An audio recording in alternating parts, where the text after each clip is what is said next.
NEET 2025 का exam दे दिया है, लेकिन काउंसलिंग के बारे में बिल्कुल ज़ीरो आइडिया है। बहुत सारे बच्चे काउंसलिंग के टाइम पे प्रॉब्लम फेस करते हैं क्योंकि पूरा प्रोसीजर पता ही नहीं होता। So guys, this video is for you all जो भी अभी नीट 2025 के एग्ज़ाम के बाद वेट कर रहा है काउंसलिंग प्रोसीजर्स का। So hi everyone, welcome to Adda 24/7। मेरा नाम है Bharti and I am a biology expert. So basically this video is for NEET 2025 counselling. क्या प्रोसीजर होने वाला है, कितने राउंड्स होते हैं, किस तरह से रजिस्ट्रेशन किया जाता है, कहाँ रजिस्ट्रेशन किया जाता है, ये सारी चीज़ें मैं आपको यहाँ पर इसी वीडियो में बताने वाली हूँ। So let's start without any delay. ठीक है, अब मैं बस आपसे ये बोल रही हूँ कि बेटा जी ये वीडियो पूरी देखना, स्किप मत करना, क्योंकि अगर एक पॉइंट भी स्किप हुआ तो आपका कुछ ना कुछ आपके काउंसलिंग के टाइम पे रह जाएगा, which will hamper your college. क्योंकि counselling is very much important अगर आपको एक अच्छा मेडिकल कॉलेज चाहिए, क्योंकि बहुत सारे बच्चे यहीं पर लैग कर जाते हैं कि यार मैंने कॉलेज कौन सा चूज किया है during choice filling. So this video is for you all, so let's get started. अब मैं जब आपके नीट 2025 की काउंसलिंग की बात कर रही हूं तो यार देखो, सबसे इंपॉर्टेंट चीज़ है कि इस वीडियो में मैं पर्टिकुलरली एमबीबीएस बीडीएस कॉलेजेस को टारगेट कर रही हूँ for Ayush and VCI, that is veterinary वाला जो काउंसलिंग है उसके लिए आपको एक सेपरेट वीडियो मिल जाएगी ऑन दिस चैनल ओनली। ठीक है, अब मैं बात करती हूँ कि जब मेरी एमबीबीएस बीडीएस कॉलेजेस की बात कर रही हूँ तो मेरी 15% सीट्स जो हैं वो आती हैं ऑल इंडिया कोटा के अंदर, और स्टेट कोटा में बाकी की बची हुई 85% सीट्स आती हैं। अब जब मैं ऑल इंडिया कोटा को और अच्छे से देखती हूँ तो उसके अंदर कौन कौन से कॉलेजेस है, कौन कौन सी सीट्स है, कितनी % सीट्स हैं किस कॉलेज की, तो वो सारी चीज़ें अभी मैं आपको बताने वाली हूँ। ध्यान से थोड़ा सुनिएगा। सबसे पहले जितने भी गवर्नमेंट मेडिकल कॉलेजेस हैं, जितने भी गवर्नमेंट मेडिकल कॉलेज है, एमबीबीएस और बीडीएस की जो गवर्नमेंट सीट्स है, हर कॉलेज की 15% सीट्स का एडमिशन होता है थ्रू ऑल इंडिया कोटा वाला portion.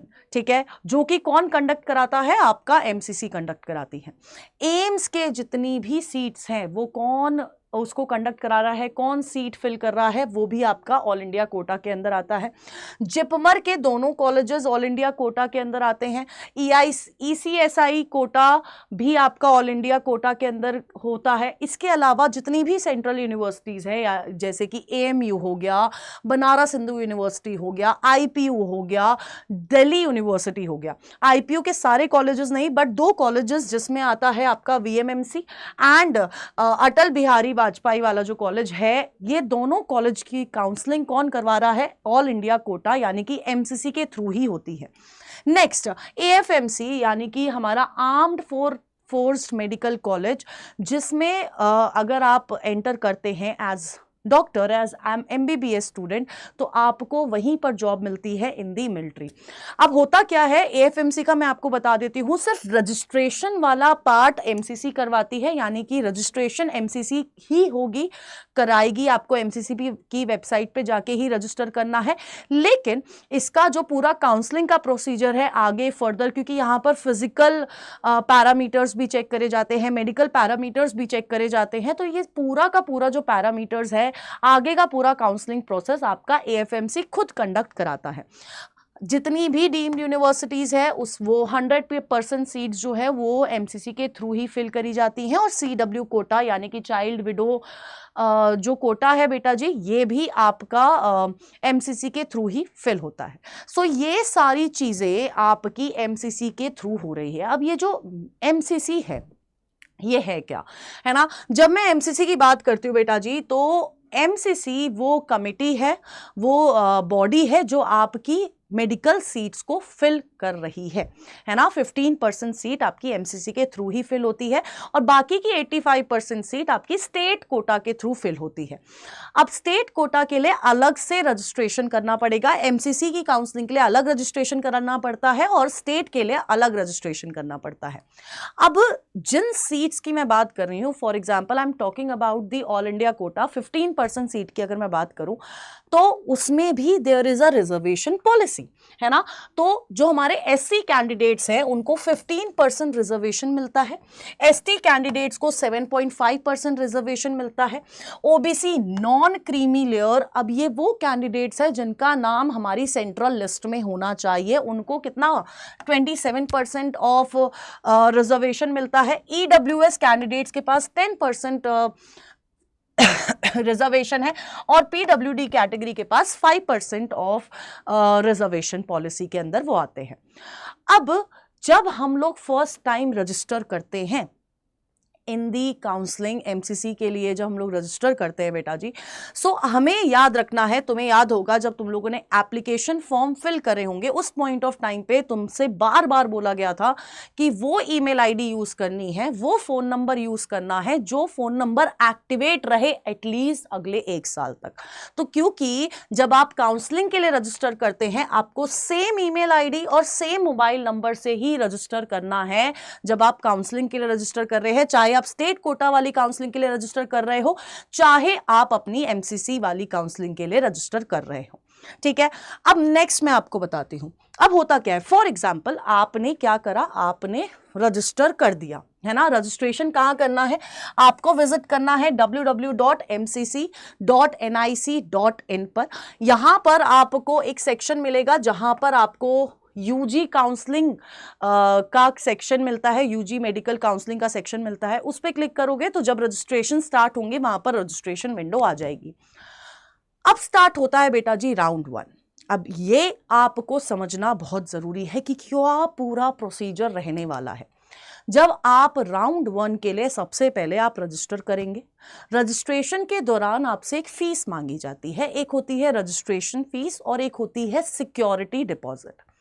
Registration fees is not refundable और सिक्योरिटी डिपॉजिट आपको वापस रिफंड कर दिया जाता है।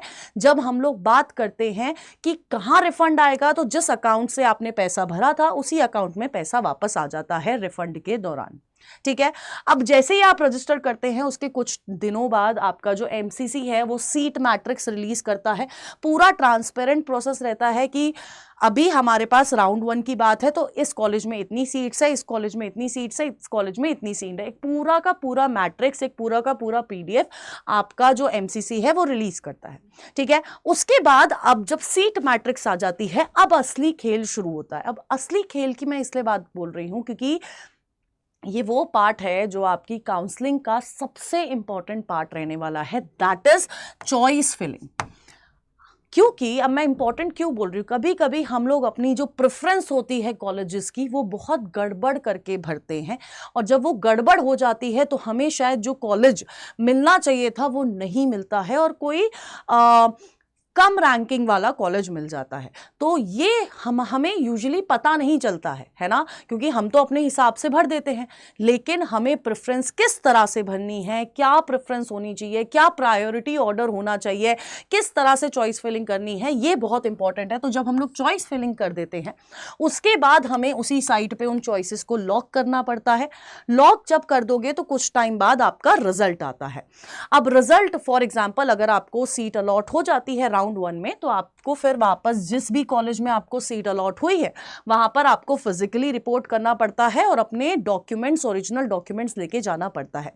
डॉक्यूमेंट्स के लिए आपको इस चैनल पे एक नई वीडियो मिल जाएगी जहां पर मैं आपको सारे डॉक्यूमेंट्स बताऊंगी जो आपको रेडी करके रखने हैं before the counselling procedure starts. अब ध्यान से सुनना, अब क्या हुआ, मैंने आपको क्या बोला, रजिस्ट्रेशन के टाइम पे आपको फीस लगेगी। अगर आप बेटा जी एक जनरल कैंडिडेट है, अगर आप एक EWS कैटेगरी के कैंडिडेट हैं तो वहां पर जो आपका रजिस्ट्रेशन फीस होने वाली है वो होने वाली है 1000 रुपीज।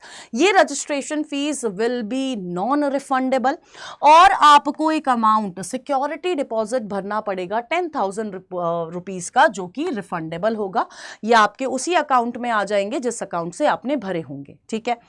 अब वहीं पर जो हमारे OBC कैंडिडेट्स हैं, हमारे SC कैटेगरी के हैं, ST कैटेगरी के हैं, PWD कैटेगरी के हैं, इन सारी जो कैटेगरी के बच्चे हैं उनको जो रजिस्ट्रेशन फीस देनी है वो देनी है 500 रुपीज की जो कि नॉन रिफंडेबल है अगेन, एंड 5000 रुपीज का सिक्योरिटी डिपॉजिट भरना है जो कि रिफंडेबल है। अब फॉर डीम्ड यूनिवर्सिटी, ये हमारी वो यूनिवर्सिटीज हैं जिनका जो कुछ यूनिवर्सिटीज का जो फी स्ट्रक्चर रहता है वो आपका 14 लाख पर एनम रहता है, और कुछ मेजॉरिटी ऑफ यूनिवर्सिटीज का जो फी स्ट्रक्चर है वो है 18 लाख के आसपास आपका पूरा फी स्ट्रक्चर रहता है, पर एनम की बात कर रही हूँ।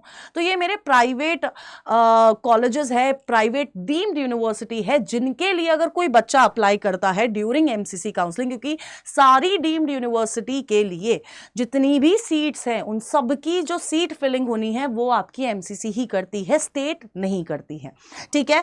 तो आपको यहां पर फॉर डीम्ड यूनिवर्सिटी, आप किसी भी कैटेगरी के हो, चाहे आप जनरल हो, ईडब्ल्यूएस हो, ओबीसी हो, एससी हो, एसटी हो, पीडब्ल्यूडी हो, कोई भी कैटेगरी हो बेटा जी, आपको क्या करना है, आपको 2 लाख का सिक्योरिटी डिपॉजिट भरना है, which is again refundable, and 5,000 का नॉन रिफंडेबल रजिस्ट्रेशन फीस भरनी है, ठीक है। अब यार एक चीज जो आपके दिमाग में होनी चाहिए, हमें अपना ऑल इंडिया कोटा की सीट्स और स्टेट कोटा की सीट्स के रजिस्ट्रेशन को साइड बाय साइड बिल्कुल साइमल्टेनियसली भरना है। क्यों? क्योंकि फॉर एग्जांपल आज डेट है ना, फॉर एग्जांपल आज डेट है 18 मई, है ना, मान के चलते हैं, अगर 18 मई को आपका ऑल इंडिया कोटा का रजिस्ट्रेशन स्टार्ट होता है, उसके कुछ टाइम बाद आपका स्टेट कोटा का राउंड 1 शुरू होगा, है ना। मतलब पहले ऑल इंडिया कोटा का राउंड 1 कंप्लीट होता है, फिर स्टेट कोटा का राउंड 1 स्टार्ट होता है, वो कंप्लीट होता है, फिर आपका ऑल इंडिया कोटा का राउंड 2 स्टार्ट होता है, फिर आपका स्टेट कोटा का राउंड 2 स्टार्ट होता है। फॉर एग्जांपल सबसे पहले आपने क्या करा, आपने रजिस्टर कर लिया for all India Kota round 1, है ना, जो मैंने अभी पिछली स्लाइड पे बताया, है ना। यहां पर आपको कॉलेज नहीं मिला या फिर कॉलेज मिल गया, उसके बाद आप स्टेट कोटा के राउंड 1 में भी बैठना चाहते हो, क्योंकि आपको पता है यार यहां पर नहीं मिला, बट मेरे स्टेट में एक बहुत प्रेस्टिजियस कॉलेज है जिसके लिए मैं चाहता हूं मुझे वहां पर सीट मिल जाए, तो मैं स्टेट कोटा राउंड 1 के लिए बैठ जाऊंगा।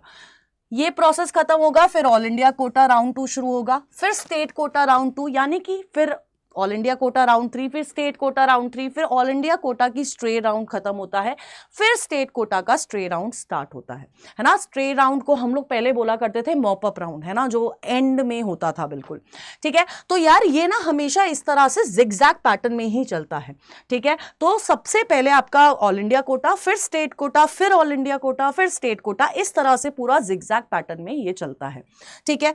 अब आगे बढ़ते हैं। अब फॉर एग्जाम्पल जब आपने राउंड 1 के लिए रजिस्टर करा, चॉइस फिलिंग करी, चॉइस लॉकिंग करी, अब आपके सामने रिजल्ट आ गया है। अब जब रिजल्ट आता है उस पॉइंट ऑफ टाइम पे 2 चीज हो सकती है, एक या तो सीट अलॉट होगी या फिर सीट अलॉट नहीं होगी। अगर सीट अलॉट नहीं होती है तो बहुत सिंपल है, आप आगे राउंड 2 के लिए बैठ सकते हैं। अब अगर सीट अलॉट हो जाती है, या तो आप फ्री एग्जिट कर सकते हैं, है ना, आपने वहां पर रिपोर्ट नहीं करा, ठीक है, या तो आपने उस पर्टिकुलर सीट से रिजाइन कर दिया with in the given window, है ना, टाइम पीरियड के बीच में आपने रिजाइन कर दिया, तो आप कहां जा सकते हैं, राउंड 2 में जा सकते हैं। दूसरी सिचुएशन है कि यार आपने अपग्रेड करा। अब अपग्रेड का क्या मतलब है? अब अपग्रेड का मतलब है कि आपको फॉर एग्जांपल एक कॉलेज है जिसका नाम है, मतलब आप मान के चलो कि आपको ना एम्स ऋषिकेश मिल जाता है, ठीक है। तो आपने क्या करा, एम्स ऋषिकेश में यहां पर आपने रिपोर्टिंग करी और कॉलेज वालों को क्या बताया कि यार मैं यहां पर अपनी सीट अभी क्लेम कर रहा हूं, है ना, कि अभी मैं इस सीट को बुक कर रहा हूं, लेकिन मैं अपग्रेडेशन के लिए भी बैठना चाहता हूं, मैं चाहता हूं कि मैं अगले राउंड में बैठूं, मैं चाहता हूं कि एम्स ऋषिकेश के ऊपर वाला कॉलेज मुझे मिल जाए, मेरा अपग्रेडेशन हो जाए। तो अपग्रेड का मतलब क्या है कि आपने रिपोर्ट करा, अपनी सीट क्लेम करी और फिर आपने अपग्रेड के लिए कॉलेज को बता दिया कि यार हो सकता है मैं अगले राउंड में मुझे और कहीं सीट मिल जाए तो मैं वहां चले जाऊं। तो आपको ये कॉलेज को पहले बताना पड़ेगा, ठीक है। अब आप अपग्रेड के लिए बैठ गए हो या और फिर आप राउंड 2 के लिए एलिजिबल हो, आप जा सकते हो। या तो आप अपने कॉलेज से खुश हो, आपको एम्स दिल्ली मिल गया है और अब आप फर्दर आगे नहीं काउंसलिंग करना चाहते हो, राउंड 2 में नहीं जाना चाहते हो, देन आपकी काउंसलिंग वहीं पर एंड हो जाती है, ठीक है। अब ये हमारा पूरा राउंड 1 का प्रोसीजर होता है। राउंड 1 के बाद फिर से आपका जो एमसीसी है वो सीट मैट्रिक्स आफ्टर जब सारे बच्चे अपना पूरा डिसीजन ले लेते हैं उसके बाद वो फिर से एक सीट मैट्रिक्स रिलीज करता है। ठीक है, अब सीट मैट्रिक्स रिलीज करता है तो फिर हमारा राउंड 2 स्टार्ट होता है। अब राउंड 2 में कौन कौन से कैंडिडेट हैं जो कि राउंड 2 के लिए एलिजिबल हैं, ये बहुत इंपॉर्टेंट चीज है। सबसे पहले तो वो कौन कैंडिडेट जिनको राउंड 1 में सीट अलॉट नहीं हुई थी वो राउंड 2 में बैठने के लिए एलिजिबल है। वो कैंडिडेट्स जिन्होंने अपग्रेडेशन करवाई थी वो बैठने के लिए एलिजिबल हैं। वो कैंडिडेट जिन्होंने फ्री एग्जिट ले ली वो बैठने के लिए एलिजिबल है, वो राउंड 2 के लिए एलिजिबल है। या फिर वो कैंडिडेट्स जो कैंडिडेट्स रिपोर्ट मतलब उनको राउंड 1 में कॉलेज मिला, वो कॉलेज में फिजिकल रिपोर्टिंग के लिए गए लेकिन यार उनके डॉक्यूमेंट्स में कोई प्रॉब्लम आ गई तो उनका जो सीट थी उस पॉइंट ऑफ टाइम के लिए कैंसिल होगी, बट वो राउंड 2 के लिए एलिजिबल हो गया। अब उसको, उस बच्चे को क्या कर हुआ, उस कैंडिडेट को थोड़ा टाइम मिल गया, थोड़ा गैप मिल गया जिसमें उसने अपने डॉक्यूमेंट्स को ठीक कर लिया ताकि अगली काउंसलिंग तक वो अपने डॉक्यूमेंट्स को ठीक कर ले और वेरीफाई करा ले। तो वो वाले कैंडिडेट्स भी आपके राउंड 2 के लिए एलिजिबल होते हैं। एंड फ्रेश कैंडिडेट्स का मतलब है कि जिन्होंने राउंड 1 में रजिस्टर नहीं किया था बट वो राउंड 2 में रजिस्टर करना चाहते हैं। अब एक चीज मैं आपके दिमाग में बिल्कुल बैठा देना चाहती हूं कि आप कोई से भी कैंडिडेट हो, आपको फ्रेश चॉइस फिलिंग करनी पड़ेगी। अगर आप चॉइस फिलिंग नहीं कर पाते हो, भूल जाते हो, पता नहीं है कि मेरे को चॉइस फिलिंग करनी है, क्योंकि बहुत सारे बच्चे होते हैं राउंड 1 में कर चुके होते हैं चॉइस फिलिंग, वो सोचते हैं मैंने तो कर रखी है। नहीं, तुम्हें दोबारा चॉइस फिलिंग करनी पड़ेगी, चॉइस को लॉक भी दोबारा करना पड़ेगा और फिर रिजल्ट आएगा। अगर तुम भूल गए चॉइस फिलिंग करना तो तुम उस रिजल्ट में तुम्हारा नाम नहीं आने वाला, ये मान के चलो, क्योंकि फिर तुम उनके लिए एग्जिस्ट ही नहीं कर रहे हो।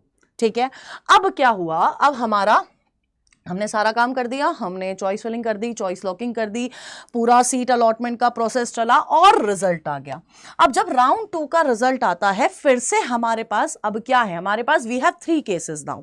एक तो फ्रेश अलॉटमेंट हुई है, एक वो अपग्रेडेशन वाले बच्चे थे जिनको अलॉटमेंट हुई है, या फिर वो बच्चे हैं जिनको अलॉटमेंट हुई ही नहीं है। तो जब मैं नॉट अलॉटेड की बात करती हूं तो ये कैंडिडेट सीधे राउंड 3 में जा सकता है, राउंड 3 में बैठ सकता है। ठीक है, अब अगर मैं अपग्रेडेड वाले बच्चे को बोलती हूं तो 2 सिनारियोज यहां भी हो सकते हैं। अगर मान के चलो कि मुझे अपग्रेडेशन के टाइम पे अलॉटमेंट हो गई है ना, अब मुझे एम्स ऋषिकेश से एम्स भुवनेश्वर मिल गया है, मुझे मिल गया, ठीक है। अब मैं या तो एम्स भुवनेश्वर पाके खुश हूँ, मुझे बहुत खुशी हो रही है यार मुझे वो कॉलेज मिल गया है, तो मेरी काउंसलिंग वहीं पर, मैं उस कॉलेज में फिजिकली रिपोर्ट करूंगा, अपने डॉक्यूमेंट्स वेरीफाई कराऊंगा और मैं उस कॉलेज में एडमिशन ले लूंगा। ठीक है, या तो मैं क्या करूंगा, मैं फिर से अपग्रेड के लिए डाल दूंगा। अपग्रेड फिर से मैं आपको बता रही हूं क्या है अपग्रेड। अपग्रेड है कि मेरे को जो कॉलेज मिला मैं वहां गया, मैंने फिजिकली वहां पर रिपोर्ट करा, मैंने कॉलेज वालों को बताया कि यार मैं अगले राउंड के लिए बैठना चाहता हूं, यानी कि मैं अपग्रेड करना चाहता हूं। ठीक है, तो मैं राउंड 2 में भी अपग्रेड कर सकता हूं मेरे रिजल्ट आने के बाद, और अगर मैंने अपग्रेड कर लिया तो यार मैं फिर राउंड 3 के लिए एलिजिबल हूं। ठीक है, अब मेरे को जो फ्रेश अलॉटमेंट हुई है ना, फ्रेश अलॉटमेंट में आप खुश हो, सेकेंड राउंड में आपको सीट मिल गई, आपने काउंसलिंग वहीं रोक दी। दूसरी, आपने फ्रेश अलॉटमेंट थी, अपग्रेड पे डाला, आप राउंड 3 में पहुंच गए। अब ध्यान से सुनना, ध्यान से, अगर आप राउंड 2 में गए है ना और आपने किसी कॉलेज में रिपोर्ट ही नहीं करा फिजिकली, तो आपकी जो सिक्योरिटी डिपॉजिट करी थी आपने, अगर आप जनरल के कैंडिडेट है तो आपने 10,000 डिपॉजिट करे थे, है ना, वो आपको अब वापस नहीं मिलेगी। तो आपको राउंड 2 के बाद अगर आपको कोई सा भी कॉलेज मिलता है तो आपको एटलीस्ट वहां पर फिजिकली रिपोर्ट करना पड़ेगा, और फिर आप अपग्रेडेशन के लिए जा सकते हैं या फिर वहां से रिजाइन कर सकते हैं, लेकिन आपको वहां पर रिपोर्ट करना पड़ेगा, वरना सिक्योरिटी डिपॉजिट गया। ठीक है, अब नेक्स्ट अगर मैं बात करती हूं राउंड 3 की, ठीक है, अब मैं जब राउंड 3 की बात करती हूं ना बेटा जी, तो वहां पर एक तो फ्रेश रजिस्ट्रेशन हो सकते हैं, ये वो बच्चे हैं जिन्होंने राउंड 1 में नहीं रजिस्टर करा है, राउंड 2 में रजिस्टर नहीं करा है, राउंड 3 में रजिस्ट्रेशन करना चाहते हैं तो वो रजिस्टर कर सकते हैं। इनको अपना रजिस्ट्रेशन फीस और सिक्योरिटी डिपॉजिट देना पड़ेगा। राउंड 3 में वो बच्चे हो सकते हैं जिनको कोई कॉलेज अलॉट नहीं हुआ है, उनको दोबारा रजिस्टर करने की जरूरत नहीं है, ठीक है। और राउंड 3 वाले बच्चे जिन्होंने रिपोर्ट नहीं करा है या फिर रिजाइन नहीं करा है, मतलब रिजाइन कर दिया है, तो वो चॉइस फिलिंग कर सकते हैं, है ना। उनको सिर्फ चॉइस फिलिंग ही करनी है, ठीक है। मैं हर बार बोल रही हूं कि आपको हर राउंड में एक फ्रेश चॉइस फिलिंग करनी होगी। इट इज द क्राइटेरिया कि आपको चॉइस फिलिंग अगर आपने फ्रेश नहीं करी तो बेटा जी दिक्कत हो जाएगी, फिर आप उनके लिए एग्जिस्ट नहीं कर रहे हो, ठीक है। अब नेक्स्ट देखो, अब यहां पर भी हमारे पास क्या है, बहुत सारे सिनेरियोज बनते हैं। एक सिनेरियो बन रहा है कि यार मुझे कॉलेज मिला ही नहीं, मेरे को कॉलेज नहीं मिला। और जब बेटा मुझे कॉलेज नहीं मिलेगा तो राउंड 3 में भी नहीं मिल रहा है तो मैं स्ट्रे वैकेंसी के लिए जा सकता हूं, ठीक है। अब मुझे कॉलेज मिल गया है, फ्रेश अलॉटमेंट हुई है और मैं खुश हूं उस कॉलेज से, मैं वहीं पर अपनी काउंसलिंग एंड कर दूंगा। अब अपग्रेडेड अलॉटमेंट है, फॉर एग्जाम्पल एम्स ऋषिकेश से एम्स भुवनेश्वर से अब मुझे एम्स दिल्ली मिल गया है, मान के चलो, है ना। अब मुझे यहां पर अलॉटमेंट हो गई है तो मुझे यहां पर अब मेरी काउंसलिंग खत्म हो जाती है। अब मेरी बात बहुत ध्यान से सुनना, ये दो बच्चे जिनको राउंड 3 में अलॉटमेंट हुई है लेकिन वो रिपोर्ट नहीं कर रहे हैं, सुनो मेरी बात, जिनको राउंड 3 में अलॉटमेंट हुई है कॉलेज की लेकिन उन्होंने रिपोर्ट नहीं किया इन राउंड 3, बेटा यहां पर आपको दिक्कत आ सकती है ना। आप ये मत सोचो कि फिर मैं स्ट्रे वैकेंसी में बैठ जाऊंगा, नहीं। चाहे आपकी अपग्रेडेड अलॉटमेंट हुई हो, चाहे आपकी फ्रेश अलॉटमेंट हुई हो और आपने रिपोर्ट नहीं करा फिजिकली, तो बेटा आप आगे ऑल इंडिया कोटा की काउंसलिंग में, एमसीसी की काउंसलिंग में जो स्ट्रे काउंसलिंग होने वाली है, स्ट्रे राउंड होने वाला है, उसमें पार्टिसिपेट नहीं कर सकते और साथ साथ आपकी फीस भी चली जाएगी, है ना। बट आप अपनी स्टेट कोटा की जो राउंड 3 होने वाला है उसमें पार्टिसिपेट कर पाएंगे। देखो ध्यान से सुनना, जो मेरे बच्चे हैं जिनको कॉलेज मिल जाता है राउंड 3 में, चाहे वो फ्रेश अलॉटमेंट हो चाहे वो अपग्रेडेड अलॉटमेंट हो, लेकिन वो रिपोर्ट नहीं करते हैं, तो बेटा आप अब आगे फर्दर एमसीसी की काउंसलिंग में आगे नहीं बढ़ सकते हो, यानी कि जो हमारा राउंड 3 के बाद स्ट्रे राउंड होने वाला था आप उसके लिए एलिजिबल नहीं रहोगे, लेकिन you can participate in your state quota round 3 वाली काउंसलिंग, ठीक है। अब आपने राउंड 2 में, ध्यान से सुनना, अपग्रेडेशन के लिए डाला था लेकिन राउंड 3 में आपको कोई कॉलेज नहीं मिला, सुन रहे हो ना। आपने राउंड 2 में अपग्रेडेशन के लिए डाला लेकिन आपको कोई कॉलेज नहीं मिला, तो आप अपनी स्टेट कोटा के राउंड 3 में पार्टिसिपेट नहीं कर पाओगे, ठीक है। और ये सारी इंफॉर्मेशन वो इंफॉर्मेशन है जो आपके एमसीसी के ब्रोशर में लिखी हुई है बकायदा, ठीक है। अब एक और चीजें देखो, अगर आपका यहां पर अलॉटमेंट हो जाती है, ध्यान से सुनो बहुत क्लियरली, ऐसे बोल्ड शब्दों में एमसीसी अपने ब्रोशर में लिखता है ये कि अगर आपका अलॉटमेंट हो जाती है, आपने कॉलेज ज्वाइन कर लिया, तो आप उस कॉलेज को रिजाइन नहीं कर सकते उस कॉलेज से, ना ही आप अपग्रेड करवा सकते हैं और ना ही आप अपनी स्टेट की राउंड 3 वाली काउंसलिंग में पार्टिसिपेट कर सकते हैं। यानी कि अगर राउंड 3 में बेटा जी आपने ज्वाइन कर लिया कोई कॉलेज, है ना, तो आप ना तो रिजाइन कर सकते हो उस कॉलेज से, ना ही आप अपग्रेडेशन के लिए भर सकते हो, ना ही आप अपनी स्टेट कोटा की राउंड 3 वाली काउंसलिंग के लिए बैठ सकते हो। तो आप समझ रहे हो ना वो जिगजैग पैटर्न। राउंड 3 में अगर आपको ऑल इंडिया कोटा में सीट मिल गई, है ना, आपने ज्वाइन कर लिया, तो आप स्टेट कोटा के राउंड 3 में नहीं बैठ पाओगे, ठीक है। अब बात कर लेते हैं बेटा जी एंड में राउंड 4 की, है ना। अब जब मैं राउंड 4 की बात करती हूं बेटा जी, राउंड 4 हमारा स्ट्रे वैकेंसी वाला राउंड है, यहां पर फ्रेश रजिस्ट्रेशंस करे जाते हैं। अब यहां पर दो चीजें हैं, या तो आपको स्ट्रे वैकेंसी में कॉलेज मिलेगा या तो आपको कॉलेज नहीं मिलेगा, ठीक है। अब यार ये पूरा प्रोसेस कैसे होता है, जब आप स्ट्रे वैकेंसी के लिए फॉर्म फिल करते हो, रजिस्टर करते हो, तो एमसीसी ये जो लिस्ट ऑफ कैंडिडेट्स है जिन्होंने रजिस्टर करा है, इस लिस्ट ऑफ कैंडिडेट्स को अपने स्टेट काउंसिल्स के साथ जो है वो शेयर करती है।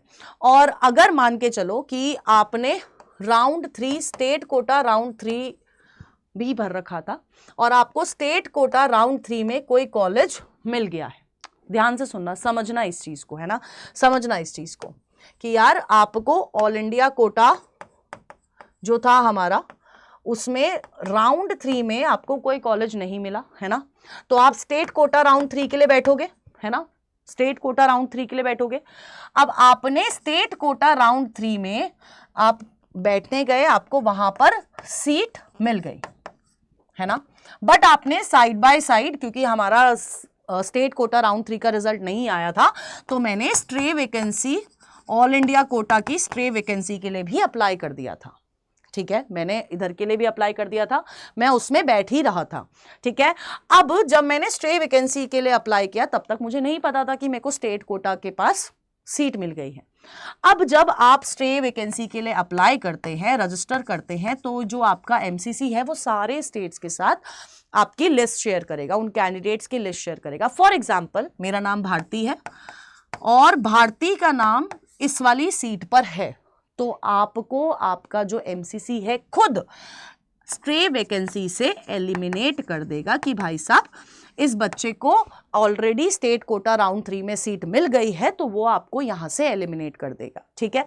और अगर आपको सीट नहीं मिली है तो आपकी काउंसलिंग, और आपको यहां पर सीट मिल जाती है तो आपको अलॉट हो गई है, अब आपको वो लेनी ही पड़ेगी, तो वो आपका वहां पर काउंसलिंग खत्म हो जाती है। क्योंकि ध्यान से सुनना, क्योंकि अगर आप रिपोर्ट नहीं करते हो, स्ट्रे वैकेंसी में आपको कोई कॉलेज है जिसमें एडमिशन मिलता है और आप वहां पर रिपोर्ट नहीं करते हो, तो आपका एमसीसी का ब्रोशर बहुत क्लियरली बताता है, बहुत ज्यादा क्लियरली बताता है कि एक तो आपकी सिक्योरिटी डिपॉजिट वापस नहीं की जाएगी, दूसरी आप अगले साल का नीट का एग्जाम नहीं दे पाएंगे, ठीक है।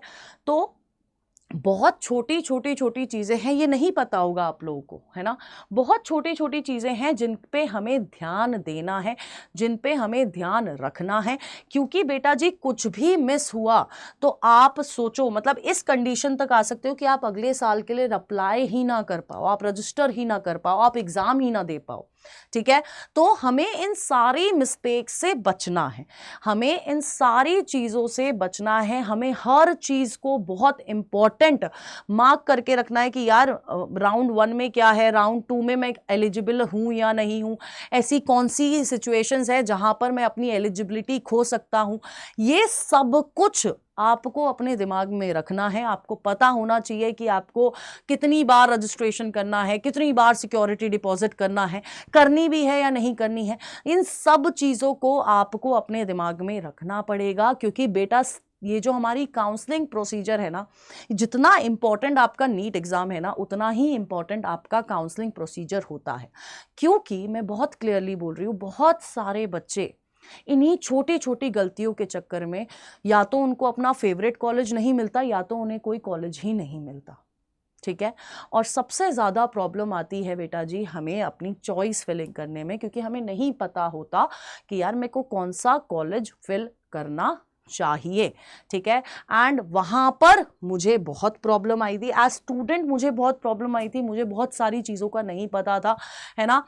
तो मैं आपको बोलूँगी कि फॉर दिस पीडीएफ, क्योंकि मैंने बहुत अच्छे से यहाँ पर तरीके से फ्लो चार्ट के फॉर्म में यहाँ पर बनाया है, फिर भी आपको कोई डाउट रहता है, आप प्लीज़ हमारा टेलीग्राम चैनल ज़रूर ज्वाइन कर लीजिएगा, विच इज़ डॉक्टर्स अड्डा ऑफिशियल टेलीग्राम चैनल। एंड अगर आपको कोई भी डाउट रहता है मन में, you can always connect me at bharti.singh@247.com। And regarding state quota, बहुत जल्दी इस चैनल पे आपके स्टेट वाइज भी वीडियोस आने वाली हैं, वेटनरी आयुष काउंसलिंग के बारे में भी हम लोग बात करेंगे, और साथ ही साथ एम्स में किस तरह से एडमिशन होता है, क्या नहीं होता है, क्या नहीं करना चाहिए, क्या करना चाहिए, इन सारी चीज़ों पे हम इसी चैनल पे बात करने वाले हैं। तो इस चैनल को अगर आपने अभी तक सब्सक्राइब नहीं किया है तो सब्सक्राइब ज़रूर से कर लीजिएगा, एंड अपने फ्रेंड्स जिन्होंने इस साल नीट दिया है और वो काउंसलिंग के बारे में सोच रहे हैं तो ज़रूर से बेटा जी उसे इस चैनल की वीडियो को, इस वीडियो को ज़रूर फॉरवर्ड करिएगा और शेयर ज़रूर करिएगा, क्योंकि this knowledge is very much important. So stay tuned on Adda 24/7। Till then, tata, bye bye and take care.